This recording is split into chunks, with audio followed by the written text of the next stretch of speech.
Hi friends, Shiny Krish ടാരറ്റ്സിലേക്ക് ഏവർക്കും സ്വാഗതം. അപ്പോൾ ഞാനിന്ന് നോക്കാൻ പോകുന്നത് റിലേഷൻഷിപ്പ് റീഡിംഗ് ആണ്. ഇതൊരു ടൈംലെസ് റീഡിംഗ് ആണ്. അപ്പോൾ നമുക്ക് നോക്കാം.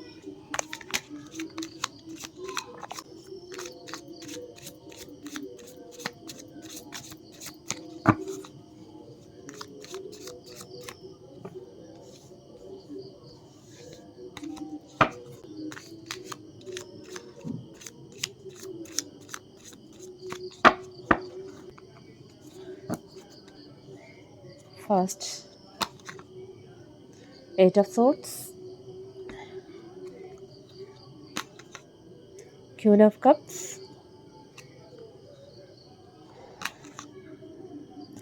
the Hierophant, Chariot,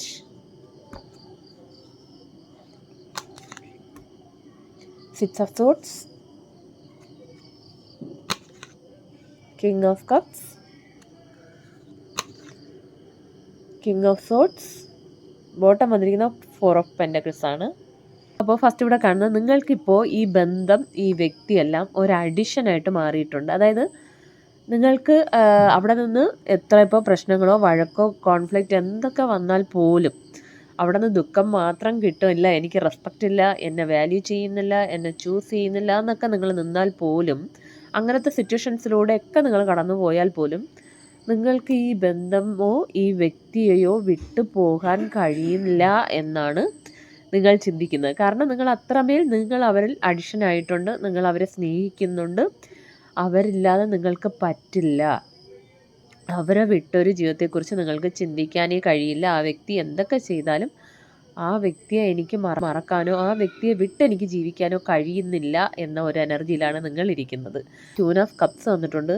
നിങ്ങൾ അത്രമേൽ അവരെ സ്നേഹിച്ചിരുന്നു. കാരണം നിങ്ങളൊരു ഗീവിങ് നേച്ചറാണ്. എപ്പോഴും കൊടുത്തുകൊണ്ടിരിക്കുന്ന വ്യക്തി, എപ്പോഴും സ്നേഹിക്കുന്ന, എല്ലാത്തിലും ഒരു അമ്മയെപ്പോലെ നിന്ന് എല്ലാം കൊടുത്ത് അവരുടെ കാര്യങ്ങൾ അന്വേഷിച്ച് കുറേ പേരൊക്കെ സ്നേഹം മാത്രമല്ല എല്ലാ കാര്യങ്ങളും അവർക്ക് വേണ്ടി എല്ലാ സപ്പോർട്ടും കൊടുത്ത് നിൽക്കുന്നത്. മണി കുറച്ച് പേരൊക്കെ കൊടുത്തിട്ടുണ്ടാവാം.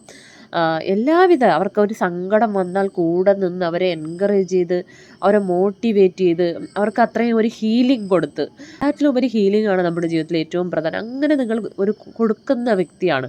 പക്ഷെ തിരിച്ച് നിങ്ങൾക്കത് കിട്ടിയിട്ടുണ്ടോ എന്ന് പറഞ്ഞാൽ അതേ ഒരു നാണയത്തിന് തിരിച്ച് കിട്ടിയിട്ടില്ല എന്ന് തന്നെ പറയാം. നിങ്ങളെ ഇപ്പോൾ അത്രയും വേദനിപ്പിക്കാൻ കാരണം അത് തന്നെയാണ്. കാരണം നമ്മളിപ്പോൾ ഓവർ ഗീവിങ് ആയിട്ടിരിക്കുമ്പോൾ, എല്ലാം കൊടുത്ത് ഇരിക്കുമ്പോൾ ഒരു സിറ്റുവേഷനിലാകുമ്പോൾ നമുക്ക് തന്നെ മടുക്കും. നമുക്കൊന്നും കിട്ടുന്നില്ലല്ലോ, ഞാൻ ഇത്രയൊക്കെ ചെയ്തിട്ട് എനിക്കൊന്നും കിട്ടുന്നില്ല, നമ്മൾ പോലും അറിയാതെ നമ്മൾ എക്സ്പെക്റ്റ് ചെയ്യും.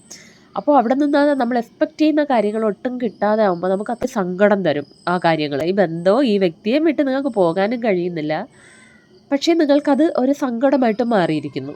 നിങ്ങളുടെ ബന്ധത്തിൽ ഇപ്പോഴും അത് തന്നെയാണ് നടന്നുകൊണ്ടിരിക്കുന്നത്. നിങ്ങളുടെ വ്യക്തിയിൽ നിന്ന് നിങ്ങൾ പ്രതീക്ഷിക്കുന്നത് എന്താണെന്ന് വെച്ചാൽ, നിങ്ങളുടെ വ്യക്തി നിങ്ങളെ മനസ്സിലാക്കണം. നിങ്ങളുടെ സ്നേഹം, നിങ്ങളുടെ ഇഷ്ടം, നിങ്ങൾ എത്രയും ഒരു ആത്മാർത്ഥമായി ആ വ്യക്തിയെ സ്നേഹിച്ചിരുന്നു, എത്രയും എല്ലാ ടൈം എനർജി അത്രയും ആ വ്യക്തിക്ക് വേണ്ടി പല പ്രശ്നങ്ങളിലൂടെ നിങ്ങൾ കടന്നു പോയിട്ടുണ്ടാവും നിങ്ങളുടെ ലൈഫിൽ. മറ്റൊരാൾക്ക് വേണ്ടി, ഈ ലോകത്ത് മറ്റൊരാൾക്ക് വേണ്ടിയും ചെയ്തിട്ടുണ്ടാവില്ല. നിങ്ങൾ എല്ലാം മനസ്സിലാക്കി എന്നിലേക്ക് തിരിച്ചു വരണം എന്നൊക്കെയാണ് നിങ്ങൾ ആ വ്യക്തിയിൽ നിന്ന് പ്രതീക്ഷിക്കുന്നത്.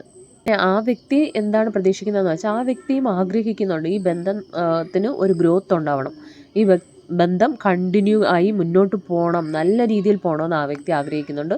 ഈ ബന്ധത്തിൽ ഒരു സക്സസ്സും സന്തോഷവും മൂവിങ്ങും ഒക്കെ വരണമെന്ന് ആ വ്യക്തി ആഗ്രഹിക്കുന്നുണ്ട്. കാരണം ഇവിടെ നിങ്ങൾ തമ്മിൽ എന്തെങ്കിലും ഒരു പ്രശ്നം വന്ന ഒരു സ്റ്റക്ക് സിറ്റുവേഷൻ ആണെങ്കിൽ അതിനൊരു മൂവ്മെൻറ്റ് വേണം. അല്ല ബ്ലോക്കേജ്, അല്ലെങ്കിൽ തമ്മിൽ കമ്മ്യൂണിക്കേഷൻ ഇല്ല, ബ്രേക്കപ്പ്, അല്ലെങ്കിൽ അകൽച്ചയിലൊക്കെ നിൽക്കുന്നെങ്കിൽ, ആ ബോണ്ടിങ് നഷ്ടപ്പെട്ടുവെങ്കിൽ, എന്നാൽ അതിലൊക്കെ ആ പഴയതുപോലെ ഒരു സ്നേഹവും ഇഷ്ടവും ആ ബോണ്ടിങ്ങും ഒക്കെ തിരിച്ചു വരണമെന്ന് അവരും ആഗ്രഹിക്കുന്നു എന്നാണ് കാണുന്നത്. നിങ്ങളുടെ ബന്ധത്തിൽ ഇപ്പോൾ ബാധിച്ചുകൊണ്ടിരിക്കുന്നത് എന്താണെന്ന് വെച്ചാൽ 6 ഓഫ് സോർട്സ് ആണ്. ആരോ ഒരാൾ, ഇപ്പം നിങ്ങളുടെ വ്യക്തി അല്ലെങ്കിൽ നിങ്ങൾ ഒരാൾ, എനിക്ക് വയ്യ, എനിക്ക് മടുത്തു, ഞാൻ തളർന്നു, എനിക്കിനി വയ്യ എന്ന് പറഞ്ഞു ഒരു മോൺ ചെയ്യാൻ ആഗ്രഹിക്കുന്ന ഒരു എനർജി ഒരാൾ, അല്ലെങ്കിൽ മോൺ ചെയ്തിട്ടുണ്ട് ഒരാൾ ബ്ലോക്കാക്കി, അല്ലെങ്കിൽ മുമ്പ് വിട്ടിട്ട് പോയി എന്ന ഒരു കാർഡ് ഇവിടെ വന്നിട്ടുണ്ട്. കാരണം നിങ്ങൾ തമ്മിലുള്ള എന്തെങ്കിലും ഒരു വഴക്കോ പ്രശ്നങ്ങളൊക്കെ കാരണം ഒരാൾ ബ്ലോക്കാക്കി, അത് നിങ്ങളെയോ ഒരുപാട് വേദനിപ്പിക്കുന്നുണ്ട്.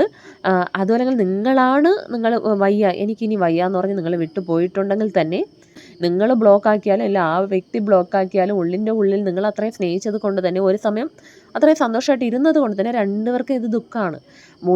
ഇപ്പോൾ ഒരാൾ ഇല്ല എന്ന് പറഞ്ഞ് ഈഗോ ഒക്കെ കാണിച്ച് നിന്നാൽ പോലും ഉള്ളിൻ്റെ ഉള്ളിൽ അത്രയും സങ്കടം തന്നെയാണ് കാണുന്നത്. ആ ഒരു എനർജിയാണ് നിങ്ങളുടെ ബന്ധത്തെ ബാധിച്ചു കൊണ്ടിരിക്കുന്നത്. പിന്നെ ഇവിടെ 2 കിങ്ങാണ് വന്നിരിക്കുന്നത്. കിങ് ഓഫ് കപ്സും കിങ് ഓഫ് സോട്ട്സും വന്നിട്ടുണ്ട്. സോ നിങ്ങളുടെ വ്യക്തി നല്ലൊരു ഈഗോ ഉള്ള വ്യക്തിയാണ്. അതെന്ന് പറയുമ്പോൾ സ്നേഹം, ഇഷ്ടം എല്ലാം ഉണ്ട്.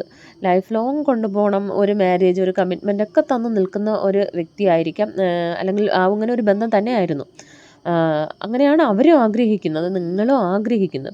പക്ഷേ ആ വ്യക്തിയുടെ ഈഗോ കാരണം അവരുടെ ഫീലിങ്സ് ഒന്നും നിങ്ങളോട് തുറന്ന് പറയുന്നില്ല എന്നാണ് കാണുന്നത്. പക്ഷേ അവർക്ക് ഇഷ്ടമുണ്ട്, സ്നേഹമുണ്ട്, എല്ലാം ഉണ്ട്. കാരണം ഇവിടെ കിങ് ഓഫ് കപ്സ് എന്ന് പറയുമ്പോഴേ സ്നേഹമാണ്. പിന്നെ അത് മാത്രമല്ല നിങ്ങൾ തമ്മിലൊരു ഓപ്പൺ കമ്മ്യൂണിക്കേഷൻ ഞാൻ കാണുന്നില്ല. എല്ലാ കാര്യങ്ങളും തുറന്നു പറയുന്നില്ല. ഫീലിങ്സ്, ഇഷ്ടമൊക്കെ നമ്മൾ തുറന്നു പറയുമ്പോഴാണ് നമുക്കത് മനസ്സിലാക്കാൻ പറ്റും. അല്ലാത്തപ്പോൾ നമ്മളെന്ത് ചെയ്യും, അവരും പറയുന്നില്ല, ഈഗോ പിടിച്ചിരിക്കുമ്പോൾ നമ്മൾ കുറേ ചിന്തിച്ച് കൂട്ടും. ഇങ്ങനെ എന്താണ് ഈ ബന്ധത്തിൻ്റെ, എന്താണ് അവർക്ക് എന്നോട് സ്നേഹമില്ലേ, ഇഷ്ടമില്ല, നമ്മൾ കുറേ ചിന്തിച്ച് കൂട്ടി തന്നെ നമ്മൾ കുറേ സ്ട്രെസ്ഡ് ആവും. അതും ഈ ബന്ധത്തെ ബാധിക്കും. യൂണിവേഴ്സ് എന്താണ് പറയുന്നതെന്ന് വെച്ചാൽ അഡ്വൈസ് കിങ് ഓഫ് സോട്ട്സ് ആണ് വന്നിരിക്കുന്നത്. നിങ്ങൾ ഇപ്പോൾ പരസ്പരം തുറന്ന് സംസാരിക്കുക, ഈഗോ വിട്ട് നിങ്ങളുടെ ഫീലിങ്സ് എല്ലാം ഷെയർ ചെയ്യാനാണ് പറയുന്നത്. ഒരു ഓപ്പൺ കമ്മ്യൂണിക്കേഷൻ വേണമെന്നാണ് കാണുന്നത്. ഇമ്മീഡിയറ്റ് ഫ്യൂച്ചറിൽ കിങ് ഓഫ് കപ്സ് ആണ് വന്നിട്ടുള്ളത്. അതുകൊണ്ട് തന്നെ ആ വ്യക്തി നിങ്ങളെ വിട്ടു പോകത്തൊന്നുമില്ല. നിങ്ങൾ തമ്മിലൊരു കമ്മിറ്റ്മെൻറ്റും വീണ്ടും നിങ്ങൾ ഒന്നിക്കും എന്ന് തന്നെയാണ് കാണുന്നത്. കാരണം അവർക്ക് അത്രയും സ്നേഹമുണ്ട് നിങ്ങളോട്. തീർച്ചയായിട്ടും അവർ നിങ്ങളെ പേടിക്കേണ്ട ആവശ്യമില്ല. ആ വ്യക്തി ഒട്ടും കമ്മിറ്റ്മെൻ്റ് അല്ലാതെ ഒരു തമാശയ്ക്കാണെന്ന് വിചാരിക്കേണ്ട. ആ വ്യക്തി കമ്മിറ്റഡ് തന്നെയാണെന്നാണ് കാണുന്നത്. 4 ഓഫ് പെൻറ്റക്കിൾസ് വന്നിട്ടുണ്ട്. അപ്പം അതെന്താണെന്ന് വെച്ചാൽ ഇപ്പോൾ നടന്നുകൊണ്ടെങ്കിൽ ഒന്നും എക്സ്പ്രസ് ചെയ്യുന്നില്ല. നിങ്ങളുടെ ഇമോഷൻസിനെ ഒന്ന് എക്സ്പ്രസ് ചെയ്യാൻ കുറച്ച് പേർക്ക് ബ്ലോക്കാക്കി പോയത് കൊണ്ട് തന്നെ എക്സ്പ്രസ് ചെയ്യാൻ കഴിയുന്നില്ല. കുറച്ച് പേർക്കാണെങ്കിൽ എക്സ്പ്രസ് ചെയ്യുന്നില്ല. നിങ്ങൾ വ്യക്തി ആയാൽ പോലും ഈഗോ പിടിച്ച് നിങ്ങളോടൊന്നും എക്സ്പ്രസ് ചെയ്യുന്നില്ല എന്നാണ് കാണുന്നത്. ഇനി ആ വ്യക്തിയുടെ നെക്സ്റ്റ് ആക്ഷൻ എന്താണെന്ന് നമുക്ക് നോക്കാം.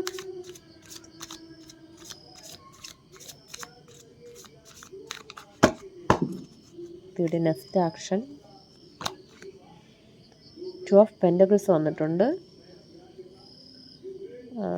ഒരു കാർഡ് കൂടെ നോക്കാം. ജഡ്ജ്മെൻറ്റ്. വാവ്.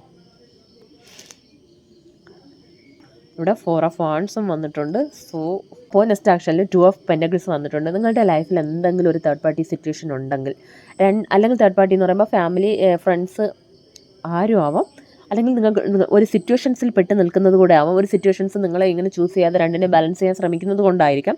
അതെന്തായാലും അങ്ങനെ അവർ 2 സിറ്റുവേഷൻസിൽ പെട്ട് അത് കാരണമാണ് നിങ്ങളുടെ ലൈഫിൽ ബന്ധത്തിൽ ഇത്രയും ഒരു പ്രോബ്ലംസിലൂടെ നിങ്ങൾ കടന്നു പോയതെങ്കിൽ അതിനൊരു ജഡ്ജ്മെൻറ്റാണ് വരാൻ പോകുന്നത്. നിങ്ങൾക്ക് ജഡ്ജ്മെൻറ്റ് കിട്ടും, നിങ്ങൾക്ക് ന്യായം കിട്ടും. ആ വ്യക്തി നിങ്ങളോട് ന്യായം ചെയ്യുമെന്നാണ് കാണുന്നത്. കാരണം ന്യായം എന്ന് പറയുമ്പോൾ നിങ്ങൾക്ക് പ്രയോറിറ്റി തന്നു നിങ്ങളെ ചൂസ് ചെയ്യാതാണല്ലോ ഏറ്റവും വലിയ ജഡ്ജ്മെൻറ്റ്. സോ അതിന് ഈ യൂണിവേഴ്സ് നിങ്ങളെ സപ്പോർട്ട് ചെയ്യും. അതുമാത്രമല്ല 4 ഓഫ് വാൺസ് എന്ന് പറയുമ്പോഴും നമ്മളൊരു മാനിഫെസ്റ്റേഷൻ്റെ കാർഡാണ്. ഒരു സന്തോഷം, ഒരു ഹാപ്പിനെസ് നമ്മൾ ആഗ്രഹിക്കുന്നത് നടക്കുന്നത്, അതിൻ്റെ എല്ലാം ഒരു കാർഡാണിത്. സോ അതുകൊണ്ട് തന്നെ നിങ്ങൾക്ക് ന്യായം കിട്ടും, നിങ്ങൾ ആഗ്രഹിച്ചത് നടക്കും എന്നാണ് കാണുന്നത്. അപ്പോൾ ഇതൊരു ജനറൽ റീഡിംഗ് ആണ്. ഇതിലുള്ള പോസിറ്റീവ് കാര്യങ്ങൾ മാത്രം ക്ലെയിം ചെയ്യുക. Thanks for watching.